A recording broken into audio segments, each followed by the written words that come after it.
حسبنا الله ونعم الوكيل، نعم المولى ونعم النصير.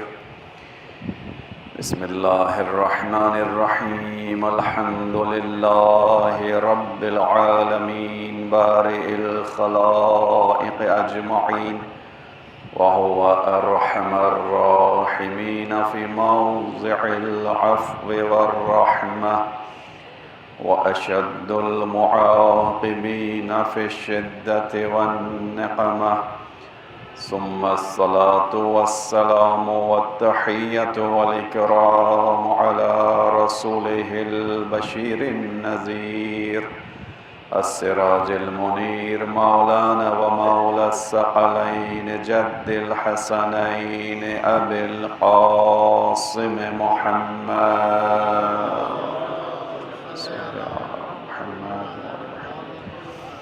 وعلى أهل بيته الطيبين الطاهرين المعصومين المظلومين، الذين أذهب الله عنهم الرجس وطهرهم تطهيرا.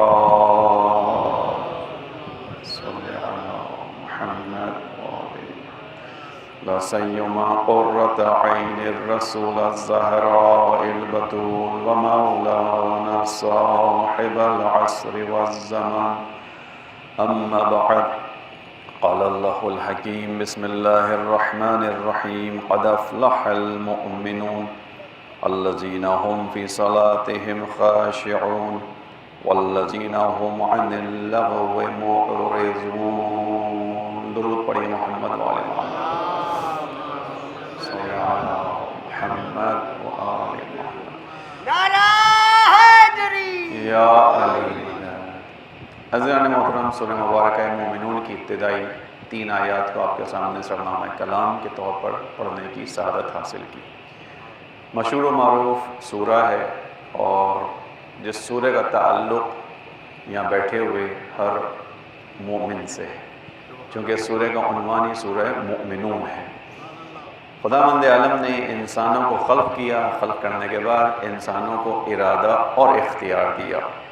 کائنات کی ہر شے اپنے مقصد کی جانب خود ارادی طور پر بڑھ رہی ہے. اس کائنات کے اندر جس مخلوق کو خداوند عالم نے ارادے کے ساتھ خلق کیا ہے وہ انسان ہے. ارادہ اگر انسان کرے تو ملائکۃ اللہ سے زیادہ افضل، ارادہ اگر انسان کا پست ہو تو انسان حیوانات سے زیادہ پست ہو جاتا ہے. یہ صلاحیت فقط اس انسان کے اندر ہے کہ جس میں ترقی بھی ہے، تنزلی بھی ہے، ارتقاء بھی ہے، زوال بھی ہے. اور یہ جو گفتگو انسان کی ہے، مومن کی ہے، یہ اجنبی گفتگو نہیں ہے، یہ یہاں بیٹھے ہوئے تمام مومنوں سے متعلق ہے. قرآن کریم کی عزیزان محترم ہم جب بھی تلاوت فرماتے ہیں تو اس کی طرف سے ایک توفیق ہوتی ہے. خداوند عالم ہمارے لیے دلوں کو آمادہ کرتا ہے. ہم قرآن پڑھتے ہیں تو بات کو ہمیشہ میں اس طرح شروع کرتا ہوں کہ قرآن کو پڑھنے کا ایک انداز یہ ہے کہ میں یہ سوچوں کہ آج سے 1400 سال پہلے خداوند عالم نے اپنے آخری نبی کے اوپر کچھ آیات کو نازل کیا تھا. ان آیات کے اندر خداوند عالم نے کچھ احکام بیان کیے تھے. میں آج ان آیات کو پڑھ کر اپنے لیے ثواب کا ذریعہ فراہم کروں. یہ ثواب قبر میں میری نور بن کر آئے، آخرت میں میری بخشش کا سبب بن جائے. ایک طریقہ کار یہ ہے، لیکن جو صحیح طریقہ کار ہے وہ یہ کہ میں اس قرآن کریم کو بے شک 1400 سال پہلے نازل شدہ کتاب سمجھوں، مگر قیامت تک کے انسانوں کی رہنمائی کا ذریعہ سمجھوں. کہ جس طرح بیان کیا گیا ہے، ذالک الکتاب لا ریب فیہ، یہ کتاب ہے جس میں کوئی شک نہیں ہے، ھدی للمتقین، یہ متقیوں کی ہدایت کرتی ہے. اس میں کہیں بھی بیان نہیں ہوا کہ گزشتہ زمانے کے متقیوں کی ہدایت کے لیے آئی تھی. جب تک انسان ہے، جب تک تقویٰ کی منزلیں جاری ہیں، تقویٰ کا سفر جاری ہے، یہ کتاب ہدایت ہے. لہذا اب اس کتاب کو پڑھنے کا انداز یقیناً بدلے گا. وہ کیا ہوگا کہ میں اگر پہلے والی سوچ سے بات کروں تو جہاں کہیں بھی یا ایھا الذین آمنو کا کلمہ آیا یعنی صاحبان ایمان، تو میرے ذہن میں آنا چاہیے تھا یعنی ابو ذر، سلمان، مقداد، میثم، اس طرح کے افراد. کہ یقیناً وہ صاحبان ایمان تھے، ایمان کی اعلیٰ ترین منازل پر تھے، والسابقون السابقون کا حصہ ہیں۔ لیکن حقیقت میں قرآن پڑھنے کا انداز کیا ہونا چاہیے جو دوسری نگاہ ہے اس کے مطابق، کہ جہاں کہوں یا ایھا الذین آمنو اے صاحبان ایمان، تو اس آیت کو اجنبی بن کے نہ پڑھوں بلکہ یہ سوچ کے پڑھوں کہ اس وقت میرا پروردگار مجھ سے کچھ کلام کر رہا ہے۔ نعرہ حیدری، یا درود پڑے گا سلام کے۔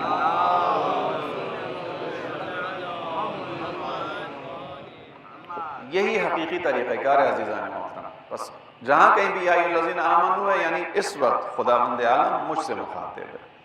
اس کو اب میں پھر اس طرح بیان کرتا ہوں، جہاں بھی مجلس پڑھتا ہوں وہاں کا نام لیتا ہوں کہ مثلا اس وقت مسجد یثرب کے اندر جو مؤمنین اس فرش عزا پر بیٹھے ہوئے ہیں اور وہ ان آیات کو سن رہے ہیں، خدا ان کے بارے میں کہہ رہا ہے۔ اگر خداوند عالم کی میں نے آیت پڑھی قد افلح المؤمنون، بے شک مؤمنین کامیاب ہیں، فلاح والے ہیں، سعادت مند ہیں، تو اس کو میں اجنبی بن کے نہ سنوں بلکہ یہ سوچ کے سنوں کہ خداوند عالم انشاءاللہ مجھ سے مخاطب ہے، خداوند عالم مجھ سے کہہ رہا ہے، مجھے نوید دے رہا ہے، مجھے بشارت دے رہا ہے، مجھے بتا رہا ہے کہ دیکھو تم کامیاب ہو، لیکن شرط کیا ہے؟ ایمان کی۔ بس توجہ رکھیے گا، انشاءاللہ انہی مطالب کو آپ کے سامنے ان چند دنوں میں بیان کروں گا۔ قد افلح المؤمنون، بے شک مؤمنین ہی کامیاب ہیں، فلاح کا ترجمہ سعادت ہے، کامیابی ہے۔ الذین هم فی صلاتہم خاشعون، ان مومنوں کی خصوصیت یہ ہے کہ یہ اپنی نماز میں خشوع رکھتے ہیں، خاشع ہیں، خشیت رکھتے ہیں۔ وَهُمْ عَنِ اللَّغْوِ مُعْرِضُونَ، اور یہ بیہودہ باتوں سے کنارہ کش ہوتے ہیں، بلا وجہ کی باتوں میں الجھتے نہیں ہیں، آگے بڑھ جاتے ہیں۔ آج انہی 3 آیات پہ رہتے ہیں، جتنا موقع ملے انشاءاللہ اس کی تفصیل بیان کرتے ہیں۔ درود پڑھیے محمد وآلہ محمد۔ صلی علی محمد۔ ان آیات کی تفصیل سے پہلے موضوع کے انتخاب کی وجہ یہ ہے کہ عزیزان محترم یہ دوران غیبت کبریٰ ایک انتہائی شدید دور ہے، جس کے اندر ایک طرف ہم دیکھ رہے ہیں کہ انشاءاللہ ہمارے اور آپ کے آخری ایمان کے آنے کے جو علامات ہیں وہ ظاہر ہوتی چلی جا رہی ہیں۔ روز آنا انسان اگر آگاہی کے ساتھ دیکھے، اس دنیا پہ نگاہ ڈالے، تو انسان کو نظر آئے گا کہ جو علامات امام کے ظہور سے متعلق ہیں وہ پوری ہوتی ہوئی نظر آ رہی ہیں۔ غالب گمان یہ ہے کہ انشاءاللہ امام کا ظہور نزدیک ہو اور انشاءاللہ ہم اور آپ اس ظہور کے اندر زندگی بھی گزار سکیں۔ جیسا کہ آپ نے اس سے پہلے بھی علماء سے سنا، مرحوم آیت اللہ بہجت خداوند عالم ان کی قبر پر اپنی برکتوں اور رحمتوں کو نازل فرمائے، بیان کرتے تھے کہ اس دور کے اندر ظہور بہت نزدیک ہے، حتیٰ اس دور کے اندر جو ضعیف العمر افراد ہیں انہیں بھی توقع رکھنی چاہیے کہ وہ امام کے ظہور تک پہنچیں گے۔ یہ ان کے الفاظ تھے اور انہوں نے بیان کیا، میں نے پچھلے سالوں میں بھی ان چیزوں میں بیان کیا اور بارہا اس کو علماء بیان کرتے ہیں۔ نعرہ صلوات، اللہم صلی علی محمد وآل محمد۔ اس کا تعلق کیا ہے جو ہم نے موضوع لیا؟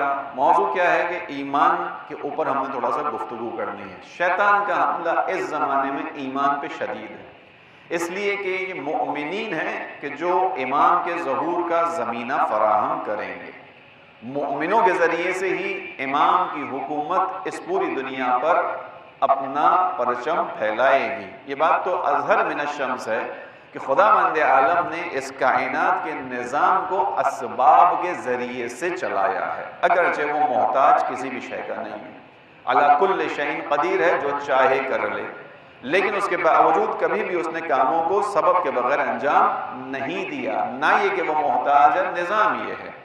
لہذا اب جب اس نے کاموں کو اسباب کے ذریعے سے کیا تو ائمہ علیہ السلام کی جو حکومتیں ہیں، ائمہ علیہ السلام کے ذریعے سے جو معاشروں کی اصلاح ہے، اس کا کام خداوند عالم نے ایک طرف امام پر رکھا، دوسری طرف امت پر رکھا۔ امام اور امت جب ملیں گے تو نظام الہی اس زمین کے اوپر نافذ ہوگا۔ چونکہ گزشتہ زمانوں کے اندر ہی امام اور امت اس مقدار میں امت کے جس مقدار میں امامت کو ضرورت تھی ائمہ کو میسر نہیں آئے، اس لیے امام علی سے لے کر اور امام حسن عسکری تک کوئی بھی امام ظاہری طور پر حکومت قائم نہیں کر سکا، حالانکہ صلاحیت ہر امام میں ہے، کیونکہ ہم جانتے ہیں کہ یہ تمام کے تمام ایک ہی نور کے ٹکڑے ہیں، جس کو ان کی حدیث میں بیان کیا گیا کہ اولنا محمد و اوسطنا محمد و آخرنا محمد و کلنا محمد۔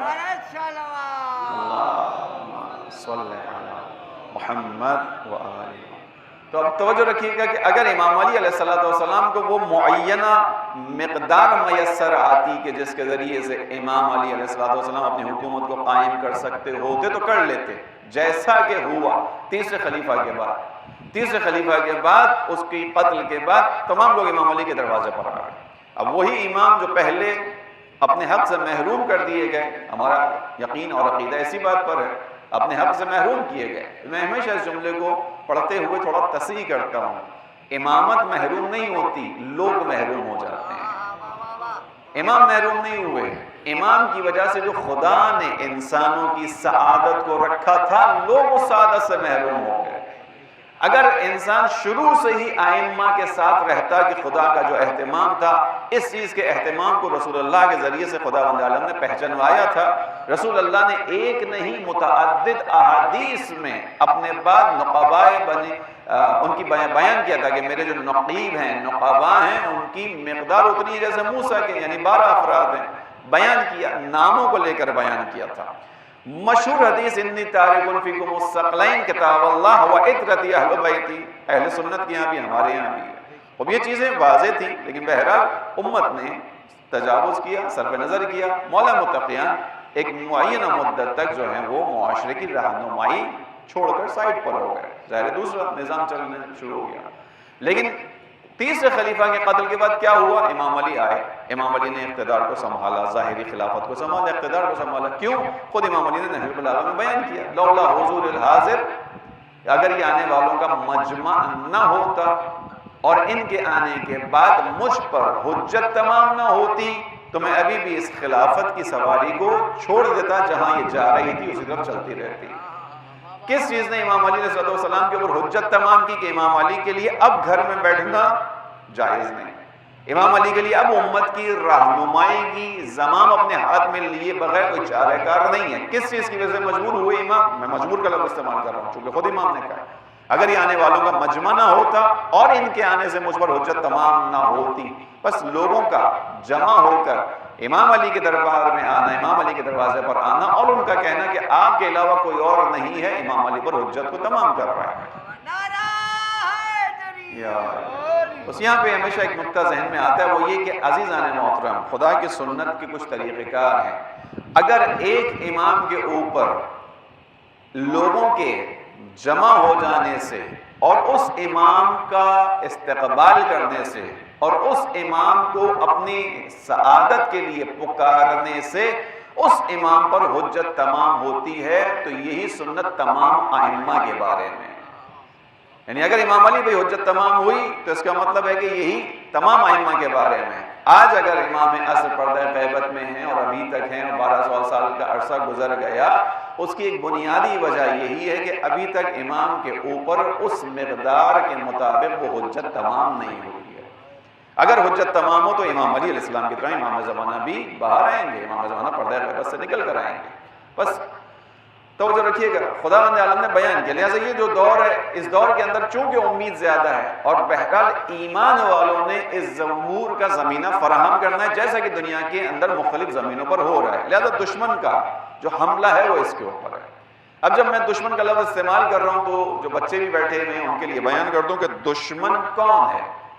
دشمن ابتدائی طور پر وہ ہے کہ جس نے انسان کی خلقت کے وقت خداوند عالم کی عزت کی قسم کھا کر اس کو چیلنج کیا تھا، خدا کو چیلنج کیا تھا۔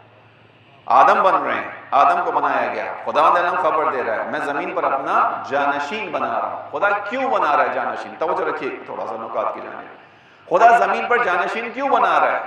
اس لیے کہ خدا نے اپنی حکمت سے، اپنے علم سے اس پوری کائنات کو بنایا ہے۔ اس پوری کائنات کو بنانے کے بعد خدا کیا چاہتا ہے کہ یہ کائنات کافروں کے ہاتھ میں چلی جائے؟ خدا یہ نہیں چاہتا۔ خداوند عالم کیا چاہتا ہے کہ اس زمین کا نظام کس کے ہاتھ میں آئے؟ وَلَقَدْ كَتَبْنَا فِي الزُّبُورِ مِن بَعْدِ الذِّكْرِ أَنَّ الْأَرْضَ يَرِثُهَا عِبَادِيَ الصَّالِحُونَ۔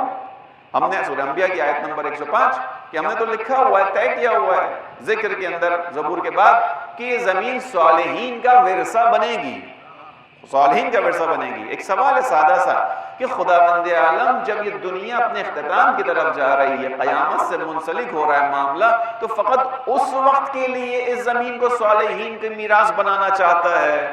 تو یہ تو بہت چھوٹا سا دوران ہوگا، زمین تو بہت پہلے سے بنی ہوئی ہے، تو اس چھوٹے سے عرصے کے لیے خدا یہ اہتمام کیوں کر رہا ہے؟ اس کا جواب یہ ہے کہ خداوند عالم شروع سے یہی چاہتا تھا کہ زمین صالحین کے ہاتھ میں رہے، اسی لیے اس نے پہلے آدم کو پہلا نبی بنا کر بھیجا تھا۔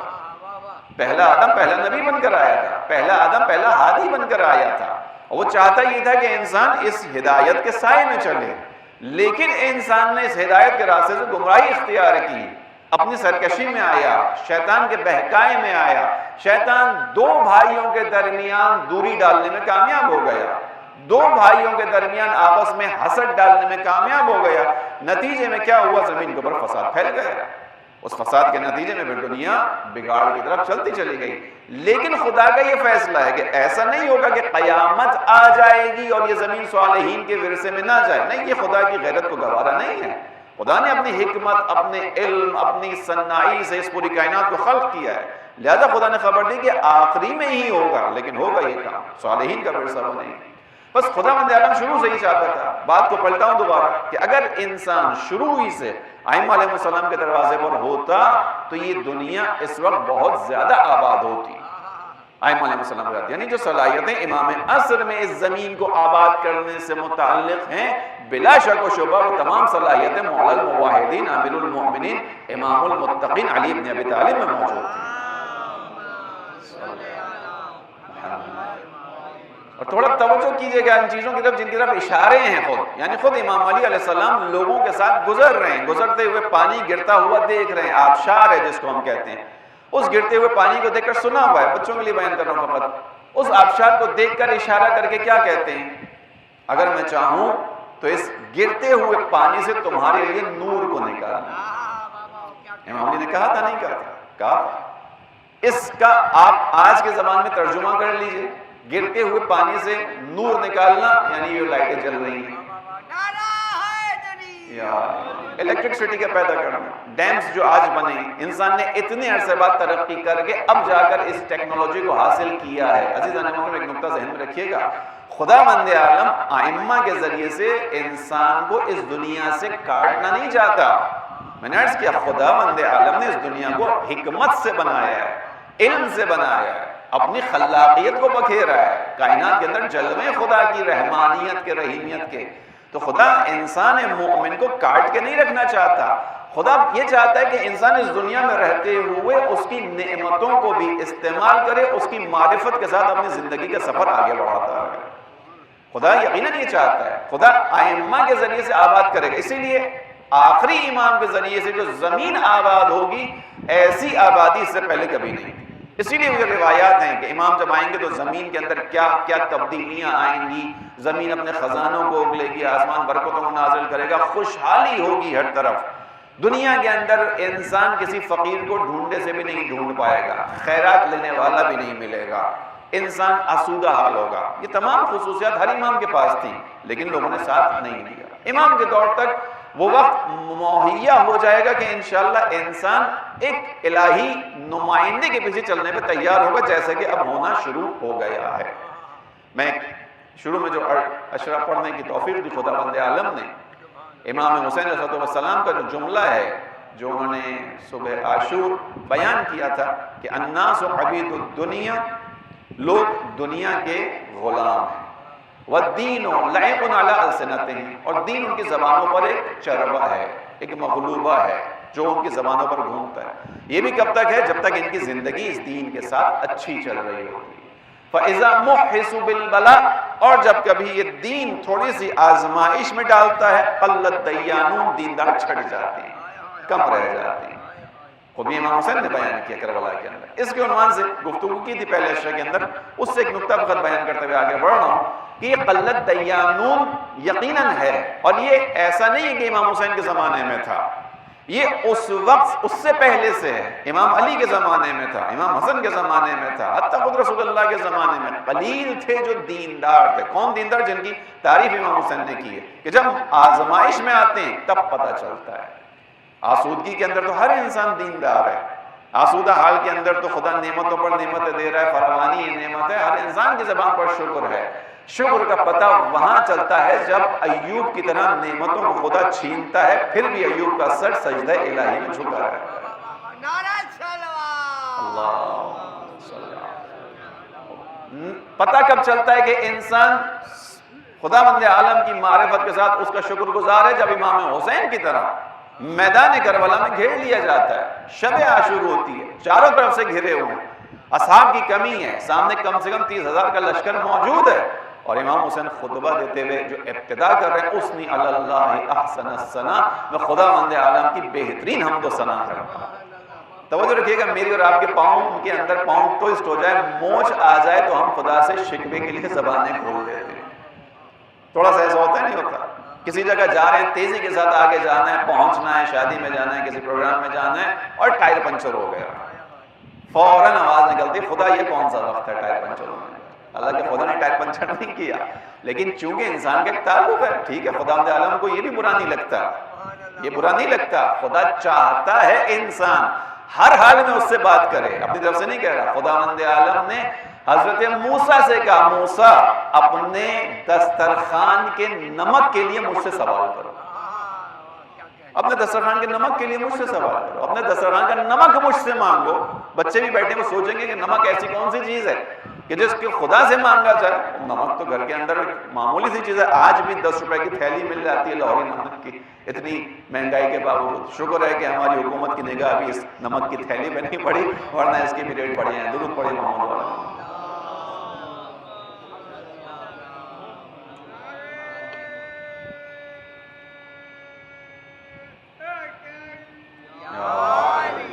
بس توجہ رکھیں، خدا کہہ رہا ہے دسترخوان کا نمک بھی مجھ سے مانگو۔ کیوں؟ خدا یہ چاہتا ہے انسان ہر حال میں خداوند عالم سے رابطے میں رہے، ہر حال میں، اٹھتے بیٹھتے ہوئے جو تمہاری کیفیت ہے خدا سے کہو، خدا اس کو پسند کرتا ہے، خدا چاہتا ہے انسان کی عزیزان محترم خدا کی بارگاہ میں اگر کوئی اہمیت ہے، توجہ کیجئے گا، اگر کوئی اہمیت ہے تو وہ انسان کی دعا کے سبب۔ اپنی طرف سے نہیں کہہ رہا، سورہ فرقان کی آیت نمبر 77 ہے، قُلْ مَا يَعْبَعُ بِكُمْ رَبِّي لَوْلَا دُعَاؤُكُمْ۔ اے حبیب ان سے کہہ دیجئے کہ خدا تمہاری کوئی پرواہ نہ کرتا اگر تمہاری زبان سے نکلنے والی دعائیں نہ ہو۔ قُلْ مَا يَعْبَعُ بِكُمْ رَبِّي، سورہ فرقان آیت نمبر 77۔ یعنی کس چیز نے انسان کو خدا کی نگاہ میں محترم کیا؟ انسان کی دعا نے۔ کیوں؟ دعا کیا کرتی ہے؟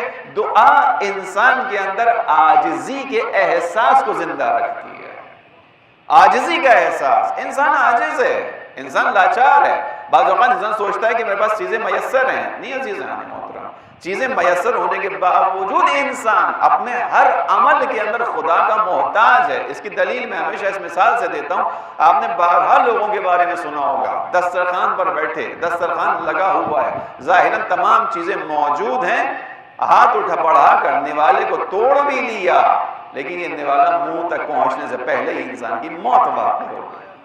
انسان اتنا مجبور ہے، اتنا لاچار ہے، اتنا عاجز ہے۔ انسان کا تعلق ایسا ہے یا نہیں ہے؟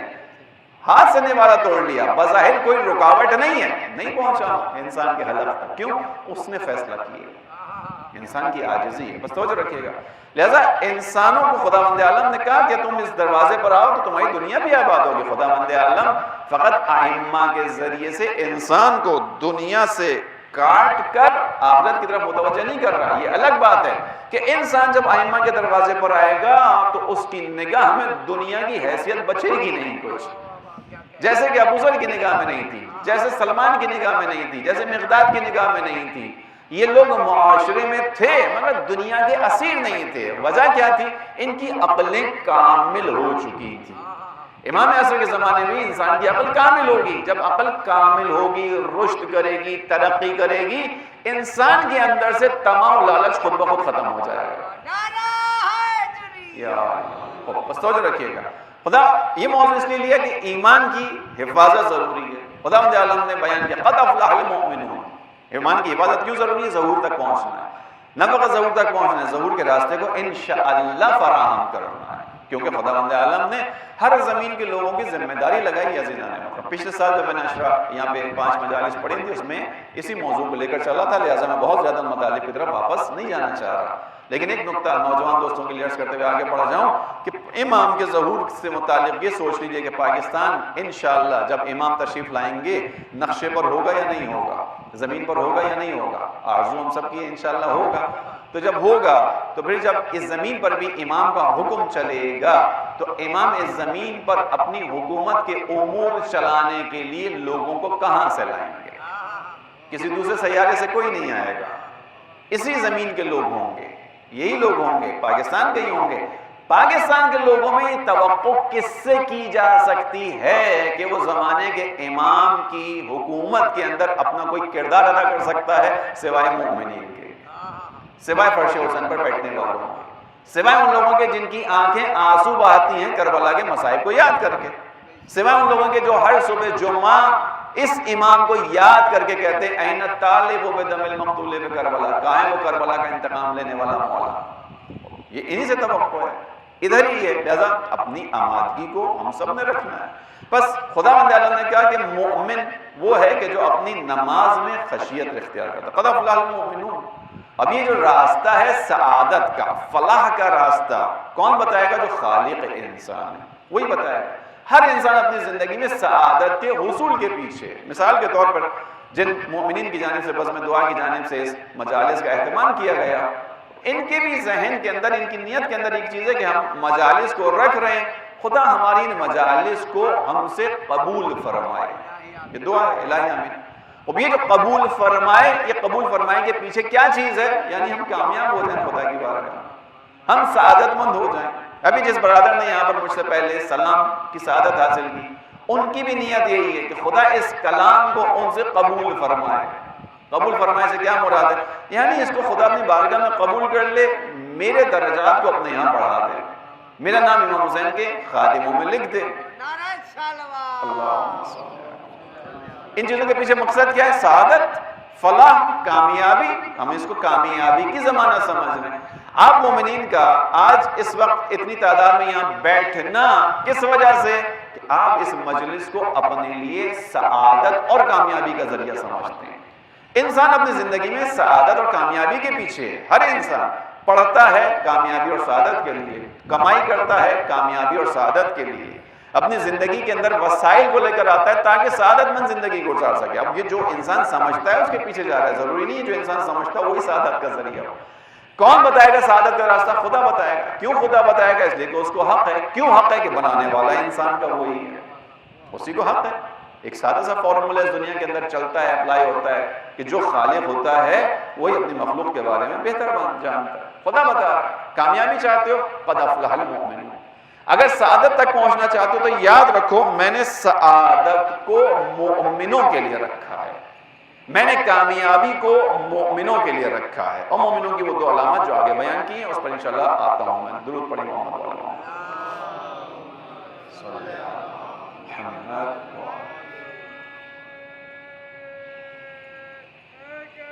یا علی بس عزیزوں، قد افلح المؤمنون، یہ قد کا جو فیصلہ ہے یعنی حتمی طور پر مومن کامیاب ہے، حتمی طور پر، اس میں کوئی شک نہیں ہے۔ آقا محسن قراتی نے اس کے ذیل میں بیان کیا، اس کی تفسیر کے اندر اس سورہ مومنون کی ابتدائی آیات میں انہوں نے کہا قرآن کریم میں تقریباً 18 جگہوں پر خداوند عالم نے فلاح کا لفظ استعمال کیا۔ فلاح یہی افلاح، قد افلح یفلحون، اس طرح کر کے بیان ہوا۔ 18 جگہوں پر جہاں خدا نے بیان کیا وہاں اس کے ساتھ لعل بھی ہے، لام عین لام، اس کا مطلب کیا ہے؟ شاید۔ مثال قرآن کریم نے روزے کے لیے بیان کیا، یا ایھا الذین آمنوا کتب علیکم الصیام کما کتب علی الذین من قبلکم لعلکم تتقون، اے صاحبان ایمان تم پر تم سے پہلے والوں کی طرح روزے کو فرض قرار دیا، کیوں؟ لعلکم تتقون، شاید کہ تم اس ذریعے سے تقوی والے بن جاؤ، متقی بن جاؤ۔ 18 جگہوں پر لعل کے ساتھ ہے، یعنی شاید کے ساتھ ہے، شرط کے ساتھ ہے کہ یہ تم کام کرو ممکن ہے نتیجہ یہ نکلے۔ فقط 3 جگہوں پہ خدا نے قد کے ساتھ بیان کیا، قاف اور دال کے ساتھ۔ قد کا مطلب حتمی ہے، کوئی شک ہی نہیں ہے اس کے اندر۔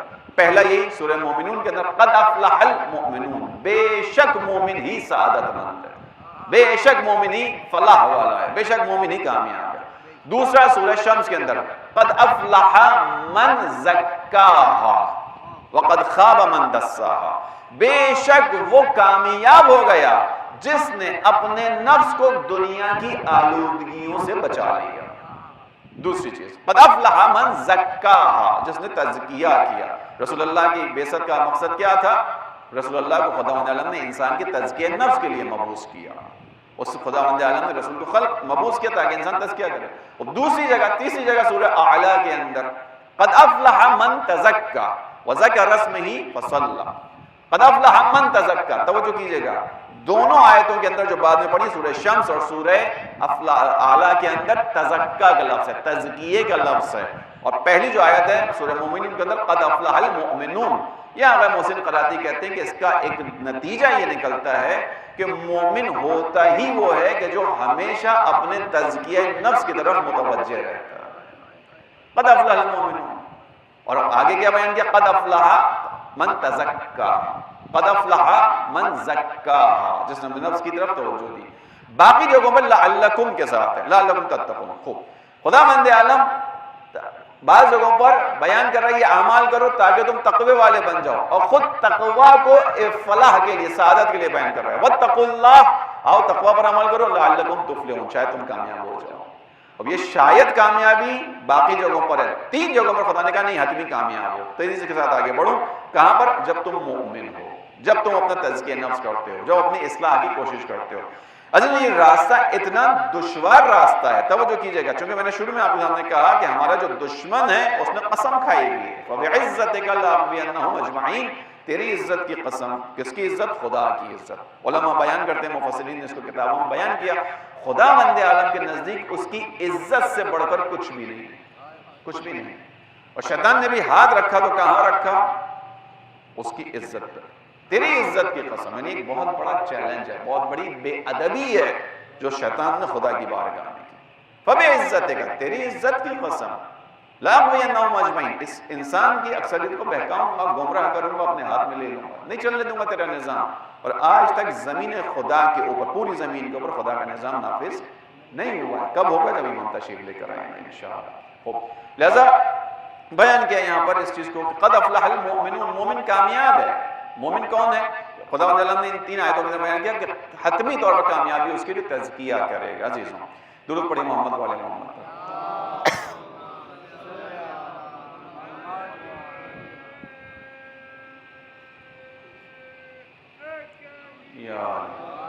راستہ دشوار ہے، اس پر میں بات کر رہا تھا۔ راستہ کیوں دشوار ہے؟ اس کو امام علی علیہ السلام نے بیان کیا ہے، توجہ سے سنیے گا اس بات کو۔ امام علی علیہ السلام کے جن کی ضربت کے بارے میں بیان ہوا، ضربت علی فی یوم الخندق افضل من عبادت الثقلین، علی مرتضیٰ کی خندق میں ایک ضربت ثقلین کی عبادت سے افضل ہے۔ ثقلین یعنی جن و انس، تمام جنات، تمام انسان مل کر جمع ہو جائیں، خدا کی عبادت کریں، خدا کے سامنے سجدہ کریں، یہ تمام عبادت ایک طرف، علی مرتضیٰ کی ضربت ایک طرف۔ اور یہ برابری کا معاملہ نہیں ہے، یہاں پہ یہ نہیں کہا کہ تمام جن اور انس یعنی ثقلین کی عبادت ایک طرف آئے گی اور دوسری طرف علی کی عبادت آئے گی تو دونوں برابر رہیں گے، برابری کی بات نہیں ہے، افضل کا لفظ آیا ہے۔ ضربت علی یوم الخندق افضل من عبادت الثقلین، یعنی اگر تمام جن و انس کی اول سے آخر تک کے جنات و انسان کی یا ثقلین کی عبادتوں کو ایک پلڑے میں رکھو اور دوسری طرف علی کی فقط ضربت کو دوسرے پلڑے میں رکھو تو جس کا پلڑا بھاری ہوگا وہ علی کی ضربت ہوگا۔ جس کے پاس ایسی ضربت ہو، یعنی ایسا اخلاص ہو، یہ ضربت کیا ہے؟ یہ اخلاص ہے، اس اخلاص کا مقابلہ دنیا کی ثقلین کی عبادتیں نہیں کر پا رہی ہیں۔ یہ فضیلت ہے میرے مولا کی، ثقلین کی عبادتیں ان کے سجدے نہیں کر پا رہے ایک ضربت کا۔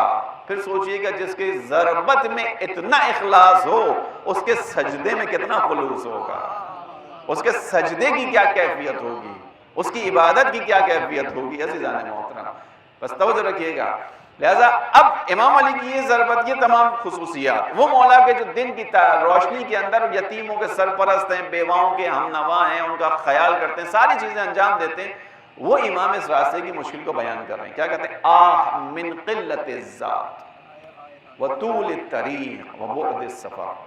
آہ امام نے کی. آہ انسان کو جب حسرت ہوتی ہے اس وقت کرتا ہے عزیزوں. ائمہ علیہ السلام کی باتوں کو بہت توجہ سے سننے کی ضرورت ہوتی ہے، بہت دقت کے ساتھ، کہ یہ وہ افراد ہیں، وہ ہستیاں ہیں کہ جو خداوند عالم کی جیسے کہ معرفت کا حق ہے ویسی معرفت رکھتی ہیں. انہوں نے خداوند عالم کی عبادت کی ہے، خداوند عالم نے ان کی عبادت کو سند دی ہے. خدا نے ان ہستیوں کے اعمال کو قبول کر کے ان اعمال کے مطابق آیتوں کو نازل کیا ہے. امام علی کوئی معمولی شخصیت نہیں ہے. کتنی آیات قرآنیہ ایسی ہیں کہ جن کے اوپر مولا متقیان نے عمل پہلے کیا، خدا نے آیت بعد میں اتاری ہے. کتنی قرآنی آیات ایسی ہیں. یعنی امام علی کا عمل اتنا پسندیدہ عمل ہے، اس کے باوجود یہ امام اگر آ کر کے آہ من قلت الذات، آہ کہ زاد سفر کتنا قلیل ہے، وطول الطریق فاصلہ کتنا لمبا ہے، وبعد السفر کتنا طویل کٹھن مرحلہ ہے. یہ وہ امام کہہ رہے ہیں کہ جس نے خود قسم کھا کے کہا کہ اے صبح صادق گواہ رہنا، تو نے علی کے پہلو پہ کبھی بستر پہ لگا ہوا نہیں دیکھا ہے. یہ وہ امام ہے، وہ امام ہے کہ جس کے پاؤں روایات کے مطابق عبادت خدا سے ورم کر جاتے تھے. وہ امام ہے کہ جس کی روایت کے مطابق جو نخلستان کوفہ میں عبادت الہی سے خشیت کے ساتھ نماز پڑھتے ہوئے غش کھا کر گر جاتے تھے. ایک مرتبہ ایک شخص نے امام علی کو غش کھایا ہوا گرا ہوا دیکھا، تیزی سے دوڑا ہوا آیا، اس کو لگا کہ مولا اس دنیا سے چلے گئے. دروازہ کھٹکھٹایا، جناب سیدہ نے پوچھا کون ہے؟ کہا میں ہوں، میں نے دیکھا علی وہاں ظاہراً اس دنیا سے چلے گئے. کہا گھبراؤ نہیں، علی کی کیفیت نماز کے اندر ہوا. جس امام کی یہ کیفیت ہو، جو اس طرح خدا کی عبادت کرے، وہ اگر کہے آہ من قلت الذات، تو مومنوں کو سوچنا چاہیے، مومنوں کو سوچنا ہوگا. جو مومن ہے وہ سوچے گا اس چیز پر. ہر کوئی نہیں آئے گا ان باتوں کے بعد. مومن سوچے گا کہ میرا امیر یہ کہہ رہا ہے نا، ہمارا امام علی ہمارے امیر ہیں دنیا و آخرت میں انشاءاللہ. میرا امیر کہہ رہا ہے، کیا کہہ رہا ہے؟ آہ من قلت الذات. میں کھینچ رہا ہوں کہ کتنا کم زیادہ رہا ہے. زیادہ راہ کس چیز کو کہتے ہیں عزیزوں؟ مثال کے طور پہ ایک انسان یہاں سے حیدرآباد جائے، ایک سفر ہے. حیدرآباد کا سفر 1.5 سے 2 گھنٹے کا سفر ہے، 100 110 20 کلومیٹر کا سفر ہے. اس کے مطابق اپنے ساتھ انسان زیادہ سفر لے گا، کھانے پینے کی چیزیں رکھے گا، بچے ہوں گے ان کے مطابق چیزیں رکھے گا. یہ سفر تھوڑا سا بڑھا دیں آپ، سکھر کا کر لیجئے، تقریباً 8-7 گھنٹے کا سفر ہے. یہی اس سے آگے لے جائیے، لاہور کی طرف کر لیجئے، تقریباً 1100-1200 کلومیٹر کا سفر ہے. اسی سفر کو بڑھا کر آپ پارا چنار پشاور لے جائیے، 1800 کلومیٹر پہ چلا جائے گا. اب جتنا سفر بڑھتا جائے گا اس حساب سے انسان کیا کرے گا؟ اپنا زیادہ سفر رکھے گا.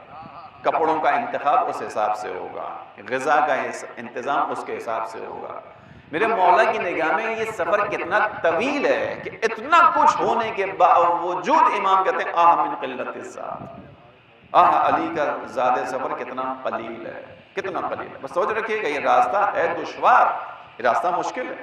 اسی لیے میں آپ کے سامنے عرض کر رہا ہوں کہ حالت ایمان پر باقی رہنا اہم ہے. خداوند عالم نے بیان کیا کہ مومنوں کے ذریعے سے کام کا ظہور کا، لیکن ایمان پر حملہ شیطان کا حملہ ہے. چاہتا ہے کہ ایمان کے آنے سے پہلے ایمان کو اس دنیا سے لے چھینے، اس کی کوشش ہے، کیونکہ اس کے پاس کوئی اور راستہ نہیں ہے. اس کو شاید پچھلی دفعہ بھی میں نے آپ کے سامنے بیان کیا تھا. امام کے آنے کے بعد جس کی شکست ہوگی وہ کس کی ہوگی؟ شیطان کی ہوگی. کیونکہ شیطان نے جو قسم کھائی ہے وہ قسم کب ختم ہو جائے گی؟ جب امام کا نظام اس دنیا پر نافذ ہو جائے گا. بس عزیزان محترم، امام علیہ السلام نے بیان کیا آہ من قلت الذات، پروردگار کتنا قلیل زیادہ راہ ہے میرے پاس. یہ جو راستہ عزیز اس کو طے کرنا ہے ایمان کے راستے کے ساتھ، مومنوں کی خصوصیات کو، اور کتنا اس کی دشواریاں ہیں. انسان اگر ذرا سا چوک جائے تو انسان مشکل میں پڑ جاتا ہے. یہ جو چوکنے کا عمل ہے، تھوڑا سا اپنے راستے سے ہٹنا ہم انبیاء کے بارے میں اس میں بیان نہیں کرتے جیسے اپنے بارے میں بیان کرتے ہیں، لیکن بہرحال بھول چوک انبیاء سے بھی ہوئی ہے، جس کو ہمارے یہاں کہا جاتا ہے کہ انبیاء کرام سے جو ہوتا ہے وہ ترک اولا ہوتا ہے، گناہ نہیں ہے، ترک اولا ہے. 2 مثالیں آغا مسلم قیادی نے اسی بحث کے ذیل میں دی ہیں. ایک مثال خداوند عالم کی قرآن کریم میں جو دی حضرت یونس کی دی ہے. حضرت یونس نے تھوڑی سی ایک ان سے بھول چوک ہوئی تھی، ایک ترک اولا ہوا تھا، یعنی جس امت کو ان کو چھوڑنا نہیں چاہیے تھا، اس میں رہتے ہوئے کام کرنا چاہیے تھا، اس میں صلاحیت تھی کہ یہ قوم خدا پرست ہو جائے، خدا کی طرف آ جائے۔ دلیل کیا اس بات کی؟ جب حضرت یونس بد دعا دے کر نکلے، انہیں چھوڑ کر گئے، اس قوم کو احساس ہوا غلطی کا، یہ قوم پلٹی، خدا پرست ہو گئی۔ خدا بند عالم نے حضرت یونس کی توبیخ کی اس بات پر۔ حضرت یونس کو واقعہ سنا ہوا ہے، کشتی کے اندر سے اٹھا کر پورا ڈالا گیا، کشتی میں بھنور آیا دریا کے اندر، کشتی ڈولنے لگی، طے ہوا اس زمانے کے دستور کے مطابق کہ اس کشتی کے اندر کوئی ایسا شخص بیٹھا ہے جو اپنے آقا کی نافرمانی کر کے آیا ہے، جو اپنے آقا سے بھاگ کر آیا ہے، یہ بیان کیا گیا روایتوں کے اندر۔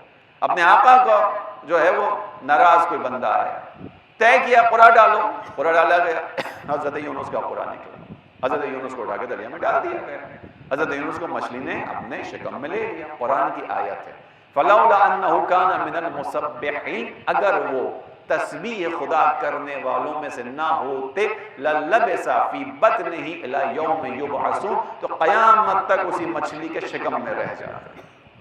یہ خدا کس کے لیے بیان کر رہا ہے؟ اپنے نبی کے لیے بیان کر رہا ہے۔ ایک نبی کی غلطی ہماری طرح ہوتی ہے نہیں، تصور بھی نہیں کر سکتے، نبی معصوم ہے، عصمت ترک اولا کا معاملہ ہے، ترک اولا کا معاملہ ہے، غلطی نہیں ہے، ایک چوک ہے، یعنی ابھی گنجائش تھی اس قوم کے اندر، نہیں آپ کو جانا چاہیے۔ دوسری مثال خدا کے محسن قرادی نے دی، وہ کہاں پر دی؟ انہوں نے کہا کہ حضرت یعقوب کا طریقہ کار یہ تھا، اپنے یہاں دسترخوان بچھایا کرتے تھے، لوگوں کو کھانا دیا کرتے تھے، کھانا کھلایا کرتے تھے، اور ایک ٹائم ہوتا ہے، بہرحال ہر کسی کا ایک وقت ہوتا ہے، اس وقت کے بعد دسترخوان سمیٹ دیا جاتا تھا۔ مرتبہ یہ ہوا کہ ایک شخص آیا، ایک فقیر آیا، حضرت یعقوب کا دسترخوان سمیٹ دیا گیا، اٹھا دیا گیا۔ اب جب اٹھا دیا گیا اس کے بعد ایک فقیر آیا، اس نے دخل بات کیا، حضرت یعقوب کی طرف سے جواب دے دیا گیا کہ بھائی اب وقت ختم ہو گئے۔ اب یہ کام شاید ایک عام انسان کے لیے اتنا برا نہ ہو شاید، چونکہ ٹھیک ہے خدا ڈسپلین کو پسند کرتا ہے، خدا چاہتا ہے انسان ڈسپلین کے ساتھ آگے بڑھے، لیکن معاملہ ایک فقیر کی بھوک کا ہے اور یہاں پہ ایک نبی کا معاملہ ہے۔ اس کو جواب دیا گیا کہ اب کھانے کا وقت ختم ہو گیا، سمٹ گیا دسترخوان، اٹھ گیا دسترخوان، وہ فقیر چلا گیا، رات کو بھوکا سویا۔ خدا بند عالم نے حضرت یعقوب پر وحی بھیجی کہ یعقوب اب ایک آزمائش کے لیے آمادہ ہو جاؤ، اور اس کے بعد خدا بند عالم کی جانب سے حضرت یوسف والا ماجرا پیش آیا۔ اس چھوٹی سی آزمائش کے اوپر ایک چھوٹی سی غلطی جس کو ہم نبی کے حوالے سے بیان کر رہے ہیں، ترک اولا، اس کی وجہ سے آقا قرادی کہتے ہیں خدا بند عالم نے 20 سال تک یعقوب کو یوسف کے فراق میں تڑپایا ہے۔ کتنی باریک چیزیں عزیزان محترم، کتنی دقت ہے دین کے اندر، کتنی ظرافتیں دین کے اندر۔ 20 سال تک یعقوب تڑپے ہیں یوسف کی خاطر، ایک چھوٹا سا ترک اولا ہے۔ راستہ اس طرح سے مشکل ہے، جیسا اس مشکل دور کے اندر جو غیبت کبریٰ کا زمانہ ہے، ہماری مشکلات بالیقین پڑی ہوئی ہیں، اس کو یقین سے جان لیجیے۔ شیطان کے جس کا آخری وقت نزدیک آ رہا ہے، مہلت مانگی تھی قیامت تک کی، خدا نے کہا یوم معلوم تک کی مہلت ہے، اب یوم معلوم یا قیامت ہے یا امام کا ظہور، دونوں طرح سے اس کو بیان کیا گیا ہے۔ لہذا جب بھی اس کا نظام دنیا میں یا ختم ہوگا، ایک تعبیر ایک یہ کہ نظام کم رنگ ہو جائے گا۔ کم رنگ سے مراد کیا؟ اس کا اثر نہیں چلے گا، جیسے آج متقی افراد کے اوپر شیطان کا زور نہیں چلتا۔ قرآن کی آیت ہے کہ اس کا زور نہیں ہے، اس کا سلطہ نہیں ہے، پاور نہیں ہے، وہ کوئی قدرت نہیں رکھتا، کرتا کیا ہے؟ وسوسہ کرتا ہے، فقط وسوسے کے ذریعے سے انسان اس کے پاس چلا جاتا ہے۔ لہذا امام کے ظہور میں یا شیطان کا زور ختم ہو جائے گا، یا یعنی مر جائے گا شیطان، اس کی ایک روایت یہ بھی ہے، یا کہ اس کا زور ختم ہو جائے گا۔ وہ اس کو باقی رکھنے کے لیے کوشش کرے گا، اور کر رہا ہے، مستقل کوشش کر رہا ہے۔ لہذا اس کا حملہ کہاں ہوگا؟ جو لوگ اس کی اس طاقت کو ختم کرنے کا سبب بنیں گے، کون؟ جو امام مہدی کے ظہور کا زمینہ فراہم کرنے والے ہوں گے، وہ اس کے نشانے کی زد پر ہیں، یعنی میں اور آپ انشاءاللہ، ہم اور آپ بس اب توجہ رکھیے گا، کامیابی کس کو ملے گی؟ قد افلح المؤمن، کسے ملے گی؟ جو مومن ہوگا۔ مومن کی خصوصیات کیا ہیں؟ الذین ہم فی صلاتہم خاشعون، پہلی ہی خصوصیت ایمان کے ساتھ جو جڑی ہوئی ہے، مومن کو نماز سے جدا تصور بھی نہیں کیا جا سکتا، مومن وہ ہو ہی نہیں سکتا جو حالت نماز سے خارج ہو۔ الذین فی صلاتہم خاشعون، یعنی نہ فقط نماز پڑھتا ہے بلکہ نماز کے اندر خشوع رکھتا ہے۔ خشوع سے کیا مراد ہے؟ اس کی تمام تر توجہ اس کے مالک کی جانب ہوتی ہے۔ مشکل ہے عزیزوں، میں فقط ایک نقال ہوں، نقال سے مراد کیا ہے؟ بیان کرنے والا ہوں، ناقل ہوں، نقل کر رہا ہوں آپ کے سامنے۔ میری اپنی بھی حیثیت نہیں کہ میں ان باتوں کو کر سکوں، اور یہ نماز معمولی تھوڑی ہے۔ یعنی اس نماز کو انسان توجہ سے پڑھے تو سوچئے گا، اسی نماز کو خداوند عالم نے کیا کہا؟ الصلاۃ معراج المؤمن، نماز مومن کی معراج ہے۔ خدا نے رسول اللہ کو معراج عطا کی، آسمانوں کی سیر کروائی۔ ایک مومن کے لیے نماز آسمان کی سیر کے مترادف ہے۔ اس نماز کے ذریعے سے انسان خداوند عالم کی قربت کی منزلوں کو طے کرتا ہے، یہی نماز ہے۔ لیکن میری اور آپ کی نماز معمولاً جیسے ہوتی ہے، میں اپنی طرف رخ کرتا ہوں، آپ کی طرف نہیں پھیرتا ہے باتوں کا رخ۔ مجھ جیسوں کی نماز جیسے ہوتی ہے وہ ہم اچھی طرح جانتے ہیں، ہمیشہ میں اس کو بیان کرتا ہوں۔ پہلی تکبیر کہتے ہیں، ہمیں پہلی تکبیر اور آخری تکبیر یاد ہوتی ہے۔ پہلی تکبیر تکبیرۃ الاحرام، اس کے بعد آخری سلام کی تکبیر۔ بیچ میں ہمارا پورا سفر اپنے گھر کی مسائل کے حل میں نکل جاتا ہے۔ پہلی تکبیر کے بعد تمام گھر کے کام بھی یاد آتے ہیں، بیگم سے کیے ہوئے وعدے بھی یاد آتے ہیں، بچوں کی اسٹیشنری بھی لینی ہے وہ بھی یاد آتا ہے، سبزی لانا بھول گئے وہ بھی یاد آ جاتا ہے۔ آخری تکبیر پہ یاد آتا ہے کہ ہم تو نماز پڑھنے کے لیے بیٹھے تھے۔ اسی لیے کہا گیا کہ بہت ساری نمازیں قبول نہیں ہوں گی۔ کہا گیا کیسے پہچانوں نماز قبول ہے یا نہیں؟ کہا اس کا انڈیکیٹر ہے، ہر چیز کی انڈیکیشن ہوتی ہے۔ کیا انڈیکیٹر ہے؟ مثال کے طور پہ اس وقت یہاں پر لائٹ آ رہی ہے، الیکٹرکسٹی ہے، موجود ہے، کیسے پتہ چلے گا؟ یہ لائٹ انڈیکیشن ہے اس کی، یہ جل رہا ہے، بلب بتا رہا ہے کہ الیکٹرکسٹی ہے۔ لائٹ چلی جائے گی کیسے پتہ چلے گا؟ مائک بند ہو جائے گا، لائٹیں بند ہو جائیں گی، انڈیکیشن ہے، پتہ چل جائے گا۔ نماز قبول ہوگی تو کیسے پتہ چلے گا؟ قرآن نے کہہ دیا ان الصلاۃ تنہی عن الفحشاء والمنکر، اگر نماز پڑھنے کے بعد تم بے حیائی اور برائی سے رک گئے ہو تو سمجھ لو نماز قبول ہو گئی۔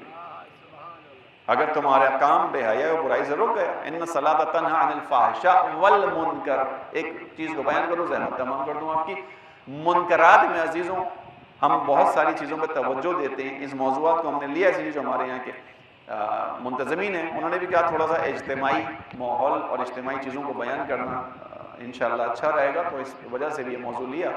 منکرات کے اندر جو بڑی بڑی برائیاں ہیں وہ تو اپنی جگہ ہیں، لیکن منکرات کے اندر جو اہم ترین چیز ہے وہ کسی کی دل آزاری ہے، جس پر ہماری توجہ معمولاً بہت کم ہوتی ہے۔ دل آزاری منکرات کے اندر بہت بڑا منکر ہے۔ منکر یعنی اس کو میں اپنی طرف سے بیان نہیں کر رہا، آقا محسن قراطی بیان کرتے ہیں کہ کسی مومن کی دل آزاری کا گناہ اس سے زیادہ بڑا ہے کہ انسان اپنے ہاتھ میں کالک لے یا کوئی گندگی لے کر کعبے کی دیوار پر مل دے۔ وہ گناہ ہے، بڑا گناہ ہے، لیکن کہتے ہیں کہ خداوند عالم کی نگاہ میں ایک مومن کی دل آزاری اس سے بڑا گناہ ہے۔ کیوں؟ کیونکہ کعبہ بیت اللہ ہے، کعبہ اللہ کا گھر ہے، اس گھر کی دیوار مٹی کی ہے۔ مومن کے دل کو خدا نے کہا کہ ایک مومن کا قلب عرش الہی ہے۔ جب کسی مومن کا دل توڑا جاتا ہے یعنی عرش الہی کو ہلایا جاتا ہے۔ یہ روایات کیوں بیان کی گئی ہیں؟ معاشرے کو خوبصورت بنانے کے لیے۔ گھر کے اندر یہ ماحول نہ ہو دل آزاری کا ماحول، چھوٹی چھوٹی باتوں کے اوپر دل آزاریاں ہیں، چھوٹی چھوٹی باتوں کے اوپر میاں بیوی کے جھگڑے ہیں، چھوٹی چھوٹی باتوں کے اوپر باتیں کہاں پہنچ جاتی ہیں، طلاقوں تک چلا جاتا ہے معاملہ۔ انشاءاللہ اس پہ آئندہ آنے والے دنوں میں زیادہ بات کروں گا۔ منکرات کے اندر دیکھیے چھوٹی چھوٹی چیزوں کو رکھیے۔ خداوند عالم نے عزیزان محترم ہم سے جو تقاضا کیا ہے بہت بڑی بڑی چیزوں کا نہیں کیا۔ خداوند عالم نے دین آسان بنایا ہے، خداوند عالم نے چھوٹی چھوٹی چیزوں کو ہم سے مانگا ہے۔ خداوند عالم چھوٹی چھوٹی چیزوں کی وجہ سے انسان کو بخش دیتا ہے، چھوٹی چھوٹی چیزوں کی وجہ سے۔ بڑی چیزوں کا تقاضا ہی نہیں ہے، چونکہ ہماری وہ ظرفیت نہیں ہے۔ یعنی میں پورے جو اسلامی تعلیمات ہیں اس کے مطابق بتا رہا ہوں آپ کو۔ اگرچہ میزان قیامت کے دن اعمال کا میزان امام علی کی ذات ہے، کیا مطلب ہے؟ یعنی انسان کے اعمال کو امام علی کے اعمال کے مطابق لایا جائے گا، لیکن خداوند عالم کبھی بھی مجھ سے اور آپ سے نہیں کہے گا کہ جیسی نماز علی نے پڑھی تم نے کیوں نہیں پڑھی، نہیں پوچھے گا خدا، اس لیے کہ خدا جانتا ہے کہ ان کے اندر ظرفیت ہی نہیں تھی کہ علی کے مطابق نماز پڑھ سکتے ہوتے۔ کیونکہ خدا یہ ضرور پوچھے گا کہ جو تم پڑھ سکتے تھے وہ کیوں نہیں پڑھی۔ کیا مطلب؟ یعنی علی پورے انہماک سے نماز پڑھتے تھے۔ علی جب نماز پڑھتے تھے تو اگر ان کے پاؤں سے بغیر نماز کے تیر نکالنے میں دشواری تھی تو کہا گیا کہ ٹھہر جاؤ، جب علی نماز کے لیے کھڑے ہوں تو تیر نکالنا. علی کو خبر نہیں ہوگی اس وقت، چونکہ علی ایک اور دنیا میں ہوتے ہیں، خدا کے حضور ہوتے ہیں. اور ایسا ہی ہوا، جب مولا نے تکبیر کہی ہے تیر کو کھینچا گیا، مولا کو پتہ بھی نہیں چلا. مولا کا انہماک تو یہ ہے، مجھ سے اس چیز کا سوال نہیں ہوگا، لیکن مجھ سے کہا جائے گا کہ کبھی کبھی تو نماز میں اپنی توجہ لا سکتے تھے. نماز میں جس کو آقا بہجت سے کسی نے پوچھا کیسے پڑھیں، انہوں نے کہا دقت کرو، جس لمحے تمہاری توجہ نماز کی طرف آ جائے اسی لمحے سے سنبھالو اپنی نماز. پچھلی طرف توجہ نہ دو کہ پیچھے اتنا کچھ گزر گیا، اب کیا کروں. کس کی صفت بیان کر رہا ہوں آپ کے سامنے؟ مومنوں کی. قد افلح المؤمنون، مومن کامیاب ہے. پہلی خصوصیت کیا؟ الذین فی صلاتہم خاشعون، جو اپنی نماز میں خشوع رکھتا ہے. خشوع خدا کے حضور کا احساس رکھتا ہے. عزیزو یہ نماز معراج ہے، کمال تک پہنچاتی ہے. ان الصلاۃ تنہی عن الفحشاء والمنکر. نماز کی اہمیت اتنی ہے کہ خدا نے مومن کی صفت قرار دی. امام حسین علیہ السلام نے ایک دن کی جو مہلت مزید مانگی تھی، اس کے اندر جو جملہ امام کا ہے، عباس جا کر ایک دن کی مہلت لے کر آئیے. مولا کیوں لے کر آؤں مہلت؟ امام نے کہا انی احب الصلاۃ و تلاوت القرآن. عباس مجھے نماز سے اور قرآن کی تلاوت سے عشق ہے. امام نے یہ نہیں کہا میں نماز ادا کرنا چاہتا ہوں، محبت ہے، عشق ہے. میں اپنے آپ سے سوال کروں اور زحمت تمام کر دوں آپ سب کی کہ عزیزو میں نے آج تک واقعی ایک نماز محبت کے ساتھ پڑھی ہے کہ نہیں پڑھی ہے؟ وظیفے کی ادائیگی ہے، وہ پڑھنا ہے، کرنا ہے، اور اس نماز کو پڑھنے کے بعد خدا سے کہنا ہے الہی ان ھذہ صلاتی صلیتھا لا لحاجۃ منک الیھا. پروردگار یہ جو میں نے نماز ادا کی ہے، تجھے اس نماز کی کوئی حاجت نہیں ہے، تو میرے سجدوں کا منتظر نہیں ہے. یہ کائنات تیرے سامنے سجدہ ریز ہے. یسبح للہ ما فی السماوات و ما فی الارض. اس کائنات کے اندر جو کچھ ہے وہ خدا کی حمد و ثنا کر رہا ہے.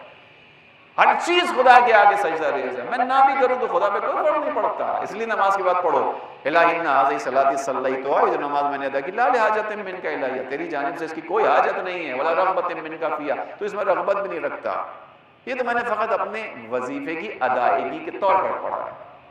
اور یا خدا میرے ظرف کے مطابق اس کے اندر جو خلل رہ گیا، اس کے رکوع، اس کے سجود کے اندر جو کمی کوتاہی رہ گئی ہے، اس کو اپنے فضل سے معاف کرتے ہوئے اسی ناقص نماز کو قبول کر لے.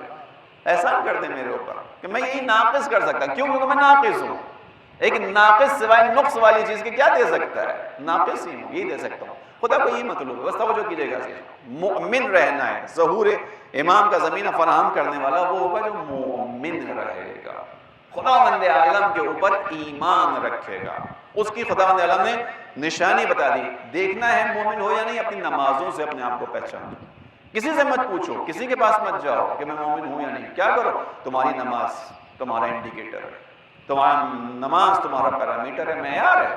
تم اپنی نماز کو دیکھو. اگر دن بدن اس نماز کے اندر تبدیلی آ رہی ہے، بہتری آ رہی ہے، محبت خدا کے ساتھ نماز ادا ہو رہی ہے، اگر آہستہ آہستہ وہ چیز پیدا ہونا شروع ہو رہی ہے کہ جیسے رسول اللہ جیسے ہی نماز کا وقت ہوتا تھا بے چینی کے عالم میں بلال سے کہتے تھے ارے ہے نا یا بلال، بلال جلدی سے اذان دو، ہماری روح کو سکون فراہم کرو. اگر وہ کیفیات آنا شروع ہوئی ہیں نماز کے اندر تو بس سمجھ جاؤ کہ تم مومن ہو.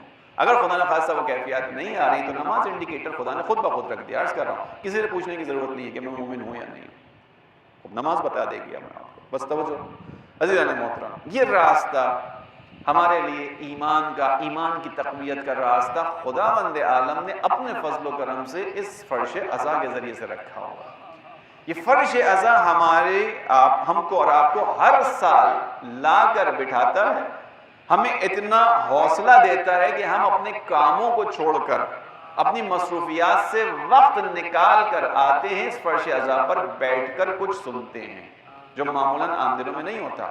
اب میں نے ایک جملہ کہا کہ ہم اپنی مصروفیات سے وقت نکال کر آتے ہیں. اس کو ایک اور انداز سے سن لیجئے کہ آپ لوگوں کو آپ کے کاموں سے فارغ کر کے بلایا جاتا ہے کہ آؤ حسین کی مجلس میں تھوڑی دیر بیٹھ جاؤ. یہ موقع دیا جاتا ہے. میں وقت نہیں دیتا، مجھے وقت دلوایا جاتا ہے. اپنی طرف سے نہیں کہہ رہا، خوش کرنے کے لیے نہیں کہہ رہا، حقیقت بیان کر رہا ہوں. دعائے بومد سمالی میں امام سجاد بیان کرتے ہیں کہ پروردگار میں سوچتا ہوں تیری بارگاہ میں آؤں گا، نماز میں تیری بارگاہ میں دعا کروں گا، یہ کام انجام دوں گا، اور مجھے بعض اوقات نہیں ہوتا، نیند آ جاتی ہے، اونگ آ جاتی ہے، اور میں سوچتا ہوں کہ میں تجھے وقت نہیں دے پایا. پروردگار حقیقت یہ کہ تو نے مجھے وقت نہیں دیا.